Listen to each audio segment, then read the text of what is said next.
Hello class, we're about to start section 4.1, Introduction to Fractions and Mixed Numbers.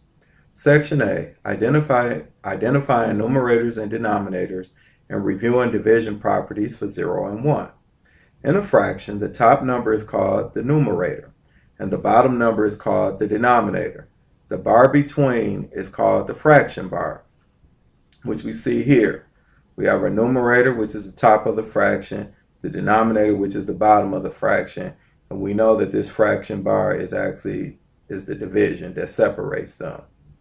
So we look here. The numerator is the number of parts being considered, and the denominator is the number of equal parts in the whole. We'll get to that a little later. Now, example set A. It says identify the numerator and denominator of each fraction. Now, remember, the numerator is the top number. Now, you can write this out. I'm going to just write n. Well, I'll write it out, numerator. We have the numerator, and 2 is the denominator.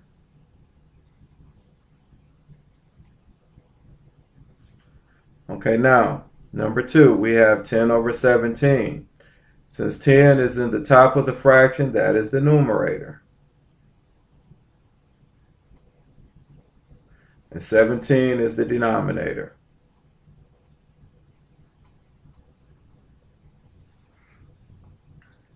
Okay, now we scroll down. Before we continue, we must remember that fractions are just a form of division, which we covered back in section 1.7. So let's review two division properties for 1 and 0. Let n be any whole number except 0. So if we had n over n, so that's any whole number except 0, so it could be 8 over 8, it could be 9 over 9, it could be 30 over 30, it could even be 100 over 100. And that will give you 1. And then we have n over 1, which is equal to n. So basically, we could have 50 over 1, we could have 60 over 1, we could have a negative 90 over 1. And that still will equal to the numerator. Now, the one thing that I need to correct here, it says let n be any, it should be any real number except 0. Now, when we talk about except 0, we're talking about in the cases of, these three values here. These are the three values that n cannot be 0.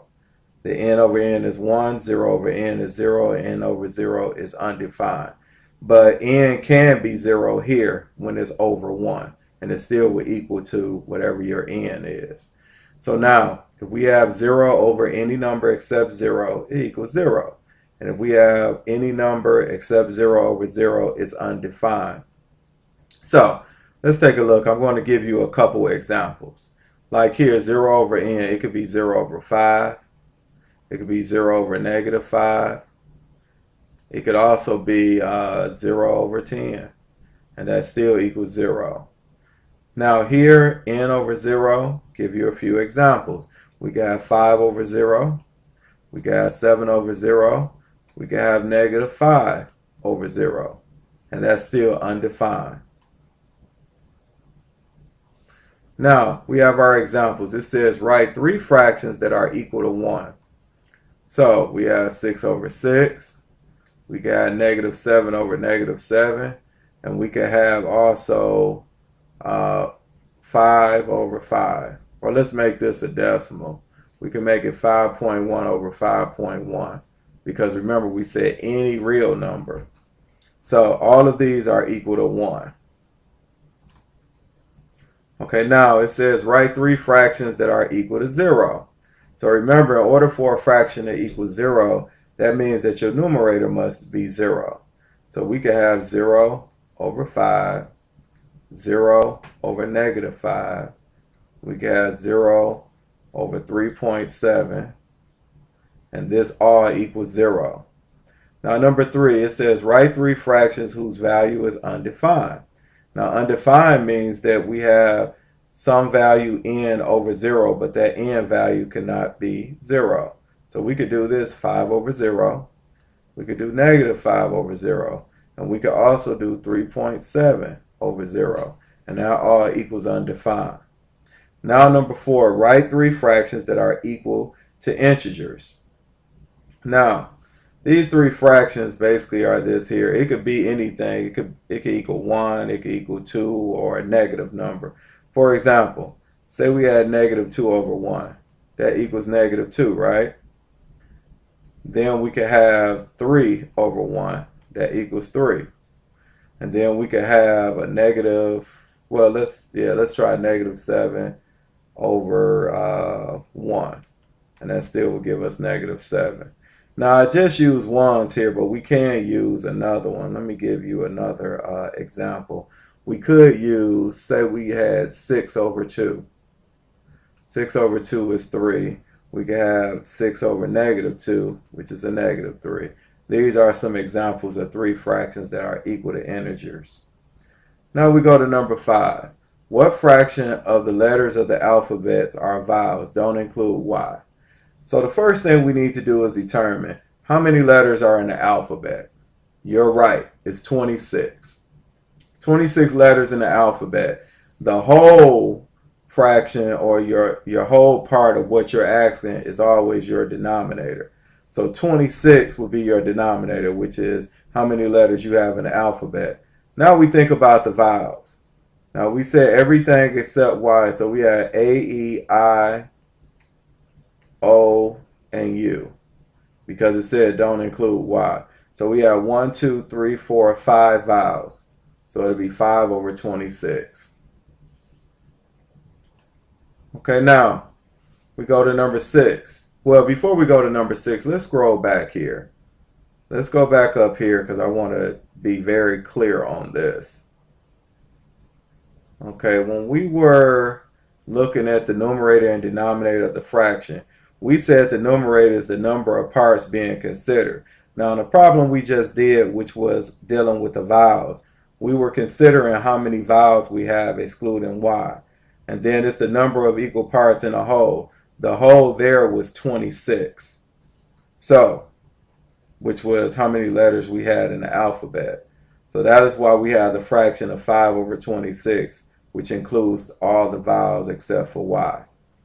Now we go to number 6. It says, what fraction of the months of the year have more than 29 days? Now the key thing is it says more than 29 days. It's only one. First of all, how many months do we have in a year?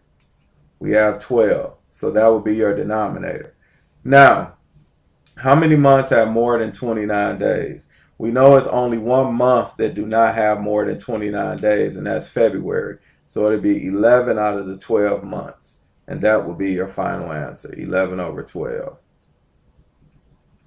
Now, we go down here to number 7.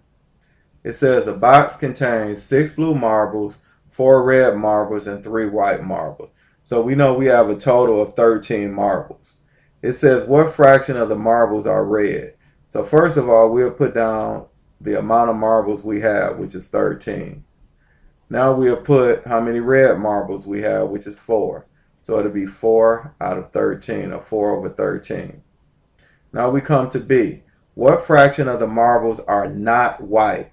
So our denominator still stays 13. Now we look at all of the marbles that are not white. We got 6 blue, we have 4 red. So that's 10 marbles that are not white. So it'll be 10 over 13.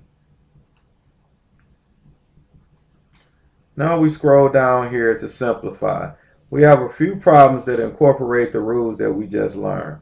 Any number divided by itself that's not 0, we know is 1. 8 divided by 8 is 1. Now, we have any number that includes 0 divided by 1 is itself. 10 divided by 1 is 10. Now we come here to 16 over 0. Now remember, when any number is divided by 0, it's undefined. And then number 4, we have 0 over 17. 0 over any number except 0 equals 0. Now we go here to section B. It says write in fractions to represent parts of figures or real life data. One way to become familiar with fractions is to visualize fractions with shaded figures. We then write a fraction to represent the shaded area of the figure. In this figure, 2 of the 5 equal parts are shaded. Thus, the fraction is 2/5. So we have this part shaded and this part shaded. These are the 2 to be considered. So that's 2, which would be your numerator. And then the whole, or the equal parts, would be 5. So it would be 2/5. Now, in this figure, 3 of the 10 rectangles are shaded.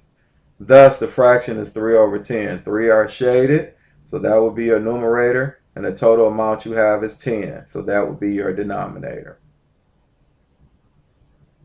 Now we go down here to example set B.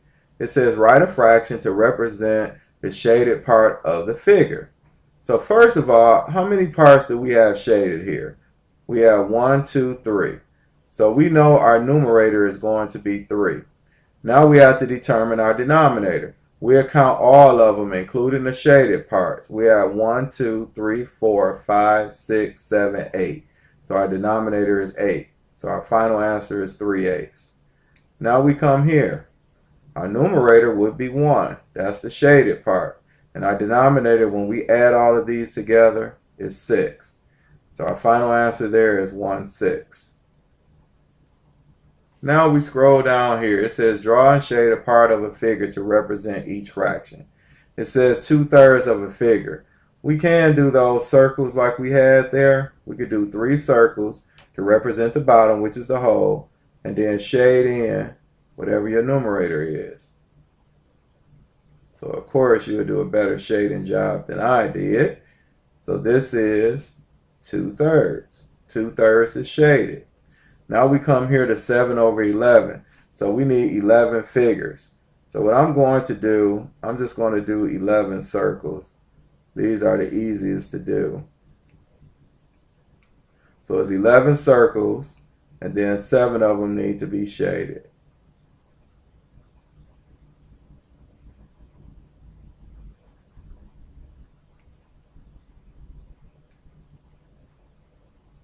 So, okay, so now we have 7 of the 11 shaded, and this represents that figure.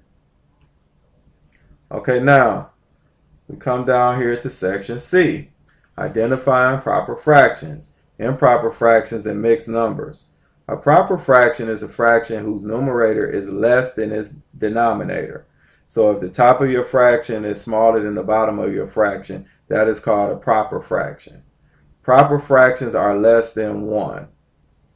An improper fraction is a fraction whose numerator is greater than or equal to its denominator. So if you have 5/5, that's considered an improper fraction. If you have 6/5, that's an improper fraction. Improper fractions are greater than or equal to 1. A mixed number contains a whole number and a fraction. Mixed numbers are greater than 1. Okay, now it says in the previous examples we use shapes and figures to represent proper fractions. So below we have visual representations of improper fractions and mixed numbers. So we look here, example. The examples below represent the shaded part of each figure group's area as both an improper and a mixed number. So we look here. We have 2 figures here, and when we add this up, our denominator would be 3 because these are 2 separate figures here. So we look here, we shade this. We have 4 figures, 4 of these shaded, so that would be your numerator, and your denominator would be 3. So it'll be 4/3. So it's 1 whole and then 1/3 of the second piece here. Now we go here, we have 3 separate circles that have been cut up. So now if you notice, they've been cut up by 2's. So your denominator would be 2. Your numerator would be all of the shaded parts, which is 1, 2, 3, 4, 5. So it'll be 5/2. Now when you look at this as a mixed number, if you notice 2 of these are completely shaded. So that would be your whole number. And your fraction would be what's left, which would be 1/2. Now it says note, in problem 1, the mixed number 1 1/3 represents 1 plus 1/3. So what do you think the mixed number in problem 2 represents? It'll be 2 plus 1/2. That's what it represents. 2 and 1/2